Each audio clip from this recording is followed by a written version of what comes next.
No Getsemane foi que o meu Jesus orou, se entregando ao Pai mais uma vez. Logo vieram pessoas para o levar para a maior das provações. Ele tanto amou, tudo suportou. Ele carregou a nossa cruz. Vê os cravos nas mãos, seu corpo a sofrer naqueles momentos de dor. Vê o mestre a chorar, e foi por você que ele mostrou tanto amor. Vê os cravos nas mãos, seu corpo a sofrer naqueles momentos de dor. Vê o mestre a chorar, e foi por você que ele mostrou tanto amor. Os soldados cuspiam em seu rosto nu. Posso ouvir o clamor da multidão, e Jesus, ao olhar aquele céu azul, pede ao Pai que lhes dê o seu perdão. Ele tanto amou, tudo suportou. Ele carregou a nossa cruz. Vê os cravos nas mãos, seu corpo a sofrer naqueles momentos de dor. Vê o mestre a chorar, e foi por você que ele mostrou tanto amor. Vê os cravos nas mãos, seu corpo a sofrer naqueles momentos de dor. Vê o mestre a chorar, e foi por você que ele mostrou tanto amor.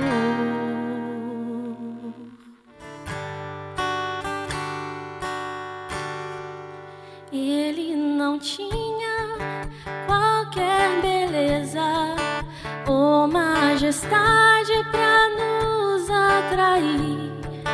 Nada havia em sua aparência para o desejarmos.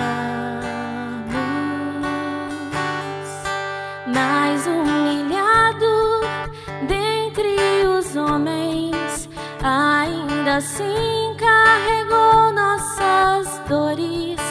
O seu castigo nos traz paz, e a esperança não se esvai. A oferta pela culpa ele ofereceu, pra satisfazer o Criador. Ele morreu pra que a sua luz em nós pudesse brilhar. O Filho do amor se entregou em nosso lugar.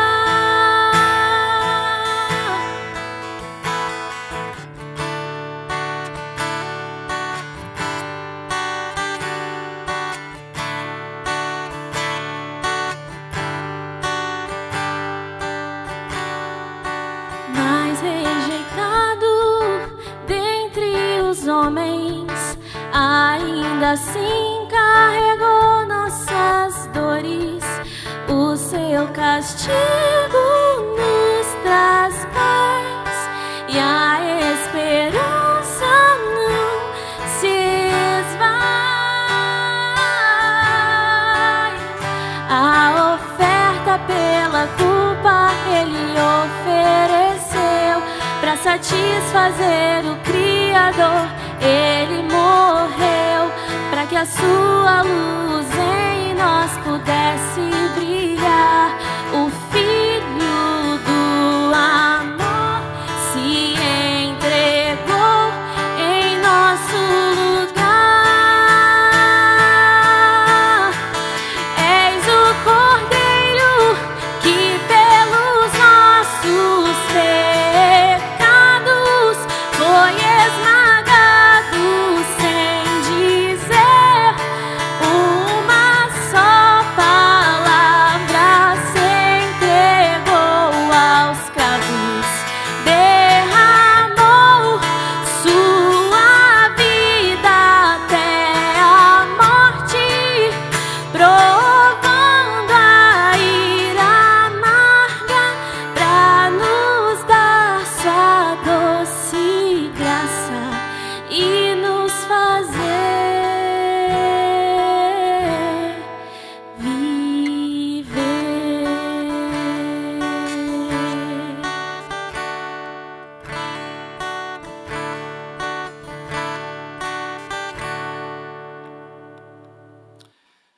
A paz do Senhor, meus irmãos. Nesse mês de abril, nós temos nos encontrado virtualmente, todas as quartas-feiras, para aprender um pouco mais sobre a Páscoa. E nessa manhã, tarde ou noite, seja lá o momento em que você estiver ouvindo essa pregação, gostaria de te convidar para pegar sua Bíblia, se você puder. Se não, ouça atentamente a exposição que nós vamos ter agora em Marcos, capítulo 14, versículo 32 até o 42. Nós vamos ler na Almeida, século 21, gostaria que você acompanhasse ou ouvisse atentamente o texto que diz assim: Então foram para um lugar chamado Getsêmani, e Jesus disse a seus discípulos: Sentai-vos aqui enquanto vou orar. E levou consigo Pedro, Tiago e João. Então começou a afligir-se e a angustiar-se. E disse-lhes: A minha alma está tão triste que estou a ponto de morrer. Ficai aqui e vigiai. E adiantando-se um pouco, Jesus prostrou-se em terra e começou a orar, para que, se possível, ele não tivesse de passar por aquela hora. E dizia: Abba, Pai, tudo te é possível. Afasta de mim este cálice. Todavia não seja o que eu quero, mas o que tu queres. Voltando aos discípulos, achou-os dormindo e disse a Pedro: Simão, estás dormindo?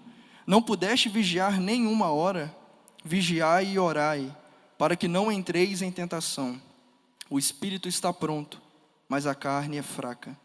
Então ele se retirou de novo e orou, proferindo as mesmas palavras. E voltando outra vez, achou-os dormindo, porque seus olhos estavam pesados, e não sabiam o que lhe responder. Ao voltar pela terceira vez, ele lhes disse: Ainda dormis e descansais? Basta, chegou a hora. O Filho do Homem está sendo entregue nas mãos dos pecadores. Levantai-vos, vamos embora. Aquele que me trai, aproxima-se. Vamos orar. Pai amado, Pai querido, nesse dia, Deus, queremos te pedir para que ilumine as nossas mentes e os nossos corações, para que a tua palavra, Deus, seja boa semente em solo fértil. Essa é a nossa oração, em nome de Jesus. Amém. Sofrimento é um tema muito difícil de se falar. Existe um autor chamado Oscar Wilde, que ele diz que onde há sofrimento, há solo sagrado. Não quero entrar nos méritos da interpretação do que ele quis dizer com isso, mas trazendo para o texto em que nós estamos tratando hoje, nós falarmos sobre o sofrimento é algo sempre muito difícil. Porque o sofrimento, ele é um solo sagrado. Porque sempre falar sobre sofrimento é falar sobre aquilo que o próprio Deus passou. O nosso Deus é um Deus que sofre. O sagrado, ele se torna carne e sofreu em nosso lugar. E hoje nós vamos ver nessa nessa pequena exposição, nessa breve exposição de Marcos capítulo 14, o momento de maior sofrimento, ou um dos momentos de maiores sofrimentos de Jesus aqui na terra, que é Jesus no Getsêmani. E nós vamos dividir essa exposição em 5 partes. Nós vamos falar, a cada fala de Jesus, a cada momento em que Jesus abrir a sua boca, nós vamos parar e fazer uma aplicação ao nosso momento atual, ao nosso contexto em que estamos vivendo, a partir daquilo que Cristo nos ensina por meio do seu exemplo. Esse texto possui 5 falas, e a cada uma dessas 5 nós vamos parar e aplicar aos nossos corações. Então vamos começar, a partir do versículo 32, que diz assim: então foram para um lugar chamado Getsêmani. E essa palavra, que significa lugar de azeite ou lugar da oliveira, naquele tempo, ele era um jardim situado no Monte das Oliveiras. E como um jardim, aqui nós temos uma referência implícita à tentação de Adão. Jesus, como o segundo Adão, também em um jardim, enquanto Adão estava no jardim do Éden, Jesus agora no jardim das Oliveiras, no Getsêmani, passa também pela maior das provações, maior do que a de Adão, mas com os efeitos também mais poderosos do que a de Adão. Se a tentação de Adão, em meio ao jardim do Éden, o levou à queda, a tentação de Jesus, em meio ao Getsêmani, ao ser vitorioso dela, ao sair vitorioso dela, promove em nós a nossa redenção. É Jesus no Getsêmani que volta-se aos seus discípulos e diz o seguinte: sentai-vos aqui enquanto vou orar. No momento de maior dor, no momento de maior tensão, após ter tomado o pão e partido, após ter tomado do fruto da videira, participado da última ceia, como foi falado pelo pastor Rodrigo na última quarta, depois de ter visto o início da derrocada do seu principal apóstolo, que era o discípulo Pedro, de já ter adiantado a ele que ele o negaria, logo após esse momento de decepção e de angústia, ele vai com seus discípulos para o jardim, para sofrer a mais dura das tentações, e lá ele decide orar. E a primeira aplicação que nós trazemos para a nossa vida nesse contexto é que, em momentos de sofrimento, Jesus orou. A arma do cristão, a arma minha e a sua, diante dos momentos de aflição e de angústia, é a oração. Nós não temos outra coisa a fazer senão orar, confiando no Senhor e na sua providência. E orar aqui não era algo excepcional na vida de Jesus, no sentido de extraordinário, que não fazia parte da sua rotina, mas a oração estava justamente no centro daquilo que era a vida de Jesus.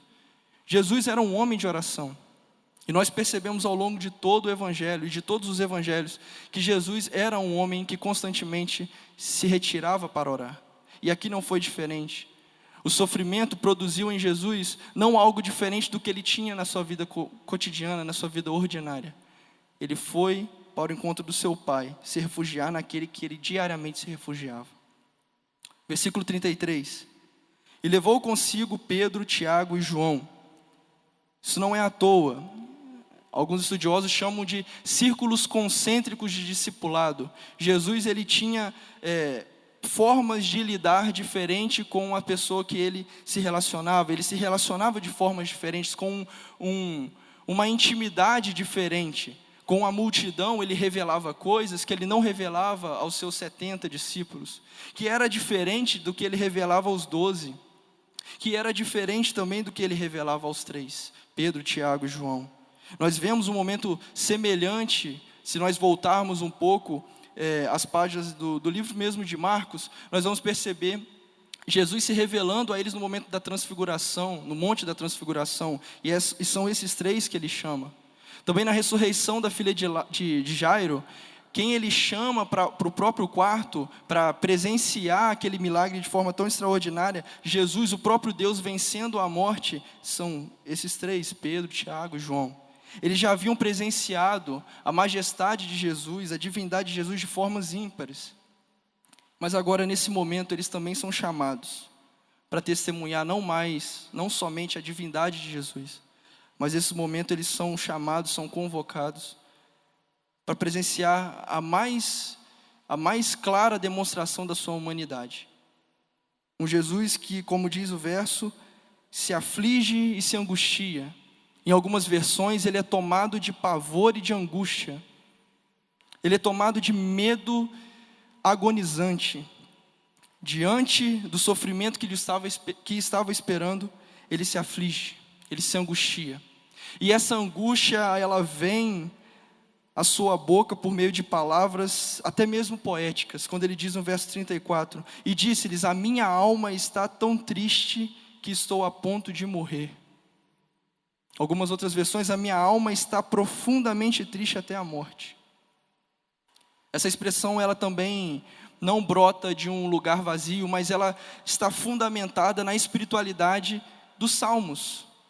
Se os irmãos voltarem um pouco à Bíblia dos irmãos também, e procurarem Salmos 42, por exemplo, 43 também, por que está abatida, ó minha alma, e por que se angustias, por que se perturbas dentro de mim?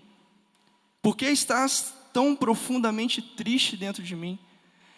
Essa espiritualidade que olha para dentro e consegue ter uma realidade clara daquilo que está acontecendo dentro de si, uma clareza das suas emoções, e não uma tentativa de se esconder, não uma tentativa de parecer ser super-homem, parecer ser forte diante dos outros, não, mas uma espiritualidade real, de carne e osso. É dessa espiritualidade que Jesus se alimenta ao longo de toda a sua vida, é vivendo assim diante de Deus, é se relacionando com o Pai, dessa forma que Ele nos dá o exemplo que dá. Ele vira para os seus discípulos e diz: a minha alma está tão triste ao ponto de morrer. Ele não precisava ter máscaras diante dos discípulos, muito menos diante do seu próprio Pai. O próprio Deus encarnado sofre, se angustia, se sente triste até a morte. E nós vamos entender o porquê, o que Ele presencia para causar tamanho pavor. Porque esse não é um pavor comum, isso não é uma angústia comum. Nenhum de nós experimentamos tamanho pavor, tamanho angústia. E o que nós aprendemos com essa fala de Jesus? Nós não somos robôs, nós não somos super crentes. As únicas vezes que nós vemos pessoas sendo chamadas de super na Bíblia, ou única não, mas uma das poucas vezes que nós vemos alguém sendo chamado de super na Bíblia, é o apóstolo Paulo, de forma depreciativa em relação a alguns judaizantes. São os super apóstolos, aqueles que são super, que se achavam, os fariseus que se acham bons e querem demonstrar a sua piedade publicamente. Jesus não. E Ele nos convida a nos relacionarmos com o Pai e uns com os outros, não como atores de teatro, não com máscaras, mas com uma espiritualidade realista. Quando nós choramos, e irmãos choram conosco. Quando nós sorrimos, e irmãos sorriem conosco. Uma espiritualidade com o pé no chão. Não só isso que eu trago como aplicação para os irmãos, que nós, a exemplo de Jesus, devemos ter uma espiritualidade realista, assumirmos nossas emoções no momento de sofrimento, mas também aquilo que nós lemos em Hebreus, capítulo 4, versículo 14. Portanto, tendo um grande sumo sacerdote, Jesus, o Filho de Deus, que entrou no céu, mantenhamos com firmeza a nossa declaração pública de fé. Porque não temos um sumo sacerdote que não possa compadecer-se das nossas fraquezas, mas alguém que a nossa semelhança foi tentado em todas as coisas, porém sem pecado. Portanto, aproximemo-nos com confiança do trono da graça, para que recebamos misericórdia e encontremos graça, a fim de sermos socorridos no momento oportuno.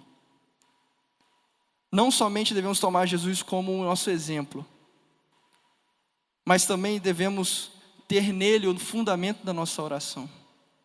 Nós temos a certeza de que Deus nos ouve. Nós temos a certeza de que o Pai está atento ao nosso clamor, porque nós temos um filho. Ou melhor, Deus tem um filho que se entregou por nós e que sofreu a nossa semelhança, porém sem pecado. E porque sofreu e adentrou os céus e está à destra do Pai, intercede por nós e faz com que as nossas orações sejam ouvidas pelo Pai. É nessa certeza, é debaixo dessa graça que nós entramos com confiança no trono da graça para recebermos socorro no momento oportuno. Somente um Deus que sofre pode interceder e entender a nós, cada um de nós que sofremos no nosso momento de angústia. Versículo 35, Jesus continua: e adiantando-se um pouco, Jesus prostrou-se em terra. Os judeus normalmente eles oravam em pé, eles não oravam prostrados. E quando Jesus ele ajoelha e se prostra, para o judeu se prostrar são em momentos de exceção, são momentos de profunda humilhação, de um clamor reverente e em momentos de súplica profunda. E é justamente nesse momento que Jesus se encontra, se prostrando em terra, em humilhação, com a testa no chão, orando, clamando, provavelmente em voz alta, gritando, agonizando, pedindo a Deus para que passasse aquela hora. E ele dizia: Abba, Pai.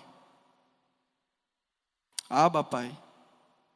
Em um momento de profunda dor, de profunda tristeza, Jesus não conseguia se desgarrar da comunhão íntima que ele tinha com o Pai.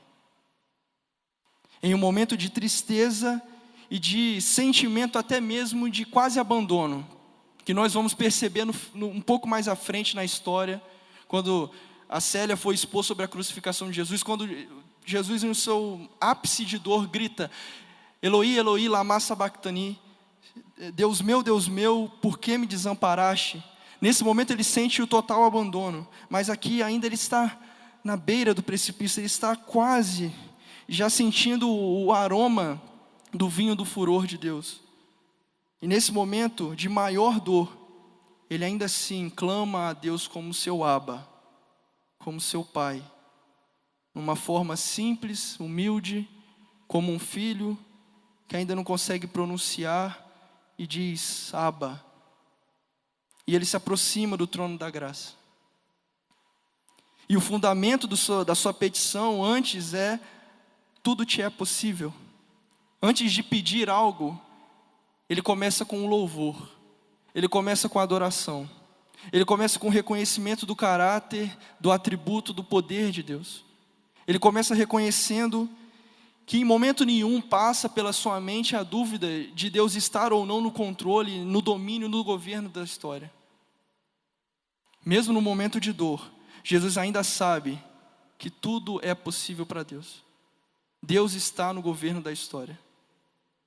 Não obstante isso, ele ainda sabendo que Deus está no controle, não é por isso que isso o impede de orar.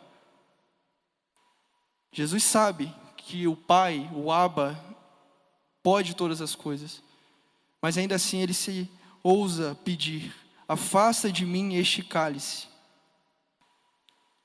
E que cálice é esse?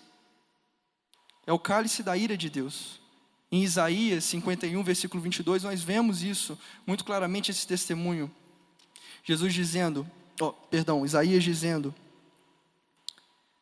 assim diz o teu Senhor, o Senhor e o teu Deus, que defende a causa do seu povo: eu tiro da tua mão a taça de atordoamento, e o cálice da minha ira, nunca mais beberás dele.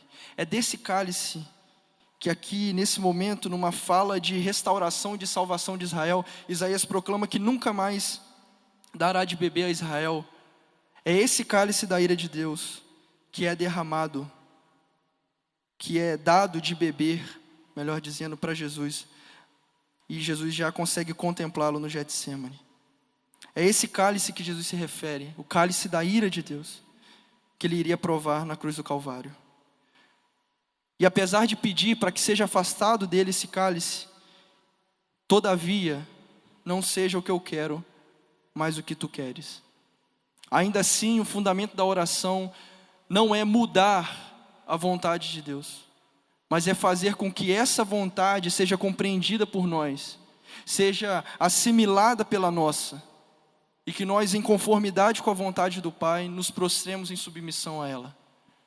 Esse é o propósito da oração. O propósito da oração não é mover a mão de Deus. O propósito da oração não é fazer com que Deus se incline a nós. Mas o propósito da oração é nos submetermos à vontade de Deus. é entendermos para que lado Deus tem nos levado, para que vontade, para que propósito Deus tem caminhado a história.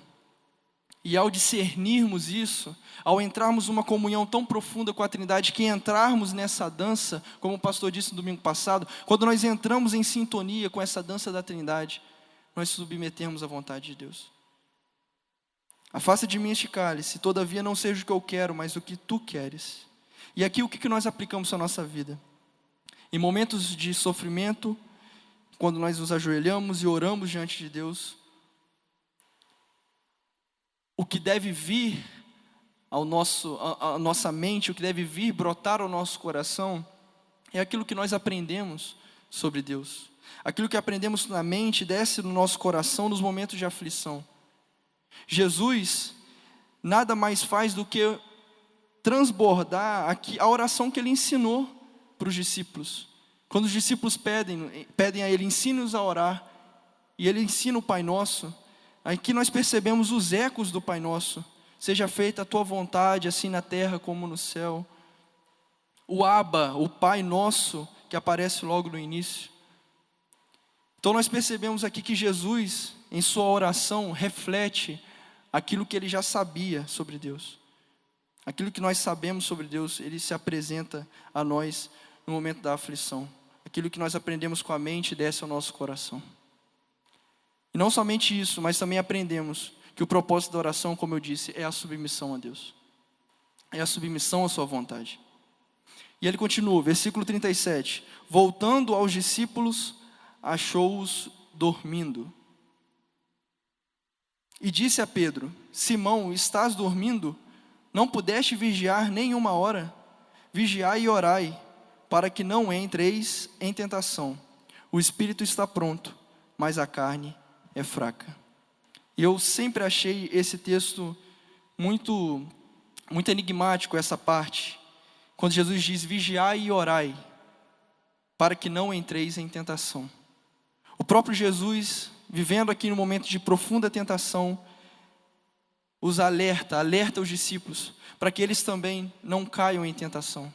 E aqui nós percebemos novamente um eco do Pai Nosso, onde Jesus estava aqui também pedindo ao Pai, nesse momento de tentação, recorrendo a Ele, para que o livrasse desse momento, para que o afastasse desse momento, para que ele não caísse em tentação nesse momento.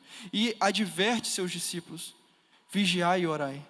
E aqui nós vemos a importância da vigilância. Esse verbo já apareceu em outros momentos aqui no texto de Marcos, não no texto que nós lemos, mas se nós voltarmos um pouco, Jesus também fala sobre a vigilância com relação à vinda do Filho do Homem. Na sua segunda vinda, Jesus viria e ele adverte para que nós vigiemos. Mas aqui a vigilância, ela toma um caráter diferente. Não é esperando o Filho do Homem que virá de forma gloriosa. Não é uma vigilância na espera do Filho do Homem, mas é uma vigilância em meio à tentação. Uma vigilância em meio à tentação, porque ao cairmos na tentação, iremos nos assemelhar aos discípulos que falharam. Há um contraste claro nesse texto, entre os discípulos e Jesus. Entre aqueles que falharam e aqueles que venceram a tentação. Entre aqueles que confiaram em sua carne e dormiram. E carne aqui, não é como nós encontramos em algumas partes do Novo Testamento, dizendo respeito à natureza pecaminosa. A nossa carne, no sentido de natureza pecaminosa, em vez de fraca, ela é forte. Ela muitas vezes vence os nossos desejos. Mas a carne aqui, que é fraca, é o nosso corpo. É a nossa matéria. A nossa matéria, ela é fraca. O nosso espírito pode até estar pronto, mas essa matéria que o estava levando ao sono, que estava levando os discípulos a dormirem, ela é fraca. Por isso nós precisamos vigiar. E a vigilância aqui se assemelha a um soldado em uma guerra. A um soldado em meio ao tiroteio que não consegue nem mais dormir. Lá na faculdade eu fiz um trabalho relacionado à Primeira Guerra Mundial, e eu li alguns relatos dos soldados veteranos que passaram pela guerra e sobreviveram, e eles escreveram alguns relatos da guerra. E dentre as diversas dificuldades que eles passaram em meio à guerra, uma das principais era a privação do sono. tanto quanto a fome, tanto quanto a sede, tanto quanto os ferimentos que eles sofreram ou as mortes dos amigos, era a privação do sono, que uma das coisas que mais o afligiam. Mas essa privação do sono, muitas vezes não era natural, não era, ou melhor dizendo, não era pelo esforço que eles ficavam acordados, mas era o natural. Em meio a um estado de guerra, era impossível para eles dormir, a insônia os abatia. E como alguém num estado de alerta, num estado de guerra, que não consegue dormir e que mantém-se vigilante diante da noite, assim também devemos estar nós. E aqui nós aplicamos ao nosso coração. A nossa vida, ela tem ciclos de tentações. Diariamente nós somos tentados em diversos pecados. E nesses momentos de tentação, muitas vezes eles vêm em momentos de sofrimento também.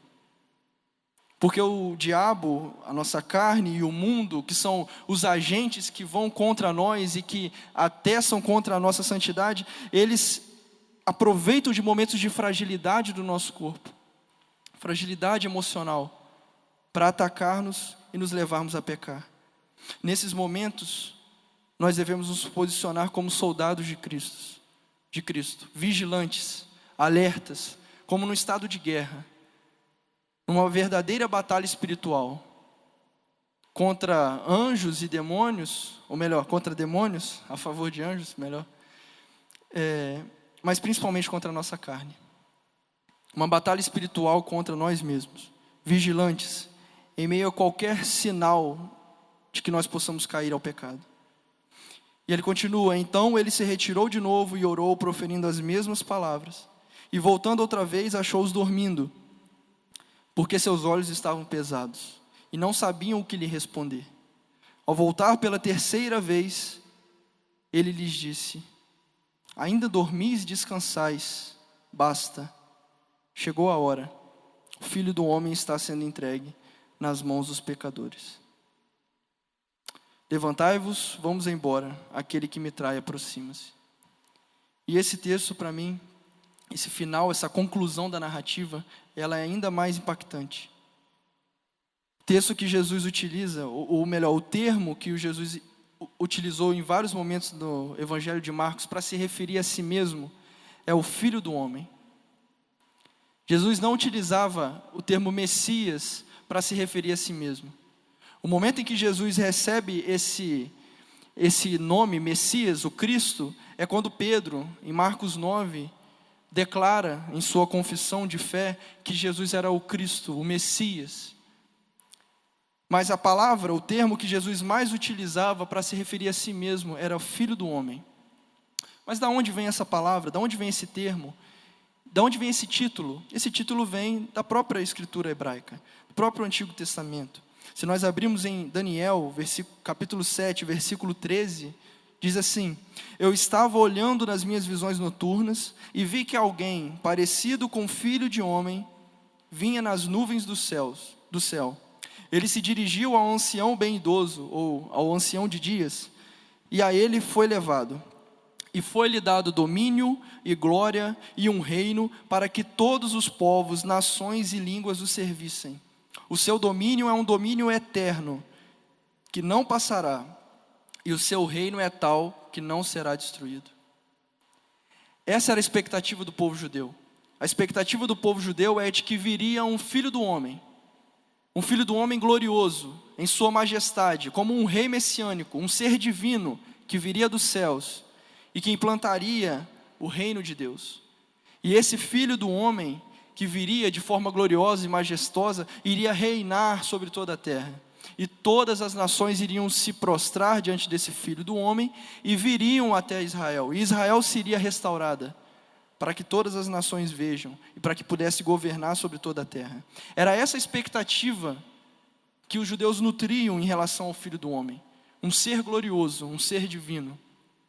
E Jesus, ele também compactua dessa visão. Ele também crê no Filho do Homem como um ser divino. Tanto é que no sermão profético de Jesus em Marcos 13, no capítulo anterior, Jesus ele proclama a sua segunda vinda como uma vinda gloriosa, uma vinda de um rei que iria vir para reinar. um filho do homem glorioso, um ser divino. Mas Jesus, nesse momento, declara em alto bom som que esse filho do homem, antes de vir de forma gloriosa, viria de forma servil, viria por meio do sofrimento. O seu caminho não era o caminho das honrarias, mas era o caminho do servo, o caminho do sofrimento. E onde nós percebemos isso? Por meio do restante da frase. É o filho do homem, o ser divino glorioso que viria. Mas esse mesmo filho do homem está sendo entregue nas mãos dos pecadores. E aqui a referência é explícita. Referência explícita a um texto que nós acabamos de cantar, um pouco antes da mensagem. O texto de Isaías, capítulo 53. Que diz assim, Isaías, capítulo 53, o verso de número 4. Verdadeiramente Ele tomou sobre si as nossas enfermidades, e levou sobre si as nossas dores, e nós o consideramos aflito, ferido por Deus e oprimido. Mas Ele foi ferido por causa das nossas transgressões, e esmagado por causa das nossas maldades. O castigo que nos traz a paz estava sobre Ele, e por seus ferimentos fomos sarados. Todos nós andávamos desgarrados como ovelhas, cada um se desviava pelo seu próprio caminho. Mas o Senhor fez cair a maldade de todos nós sobre Ele. Versículo 10. Contudo, foi da vontade do Senhor esmagá-lo e fazê-lo sofrer. Apesar de ter sido dado como oferta pelo pecado, Ele verá a sua posteridade, prolongará os seus dias, e a vontade do Senhor prosperará nas suas mãos. Ele verá o fruto do trabalho da sua alma e ficará satisfeito. Com o seu conhecimento, o meu servo justo justificará a muitos e levará sobre si as maldades deles. Por isso, eu lhe darei uma porção com os grandes, e ele repartirá o despojo com os poderosos, porque derramou a sua vida até a morte, e foi contado com os transgressores. Mas ele levou sobre si o pecado de muitos, e intercedeu pelos transgressores. É esse servo sofredor, que Jesus, no momento de maior agonia no Getsêmani, após ter vencido a tentação de ter ido contra o caminho que o próprio Pai havia proposto, que era o caminho do sofrimento. Após vencer a tentação, ele tem a plena consciência de que esse Filho do Homem, ele veio à terra, ele se encarnou, mas ele também veio como servo sofredor. É esse Filho do Homem que, antes de vir de forma gloriosa, precisa passar pelo madeiro e se entregar nas mãos dos pecadores. É com essa convicção, depois de ter passado por tamanha tentação, que Jesus vai de forma irresoluta para o Calvário. Aquele que me trai, aproxima-se. E ele já havia indicado que Judas o trairia. Nesse momento ele vai de peito aberto, em direção a esse traidor, em direção ao seu destino, separado pelo próprio Pai. E o que nós aplicamos a partir dessa última fala de Jesus? Que nós, assim, à semelhança de Jesus, somos também servos. Porque o Filho do Homem não veio para ser servido, mas para servir e dar a sua vida em resgate por muitos. Da mesma forma, Jesus nos chama para servir. Nosso evangelho não é um evangelho triunfalista, apesar de no final nós esperarmos o triunfo, mas o triunfo de Deus. Não o nosso em nossa vida particular, em nossos sofrimentos, não necessariamente triunfo da forma como nós esperamos, mas em meu sofrimento, nós precisamos entender que Deus de alguma forma quer nos ensinar e nos levar a algum propósito em meu sofrimento. Então nós aprendemos hoje, a oração ela é o local em que Deus separou para nos refugiarmos nos momentos de angústia. Em segundo lugar, nós aprendemos que nós não somos robôs. Nós somos homens de carne e osso e devemos derramar nossas orações, nossas emoções, derramar nosso coração de forma real, de forma honesta diante de Deus. Devemos chegar confiadamente ao trono da graça, porque antes um Deus divino, soberano, se fez carne, sofreu e nos entende e compreende a nossa dor. Em terceiro lugar, nós podemos aplicar ao nosso coração o que nós aplicamos à nossa vida prática, aquilo que aprendemos. E aprendemos com Jesus, o seu exemplo, a nos submetermos à vontade do Pai. Em quarto lugar, nós aprendemos que nos momentos de dor, de sofrimento, nós estamos vulneráveis à tentação. E diante da tentação nós devemos vigiar, como em uma guerra, lutando para não cair na tentação.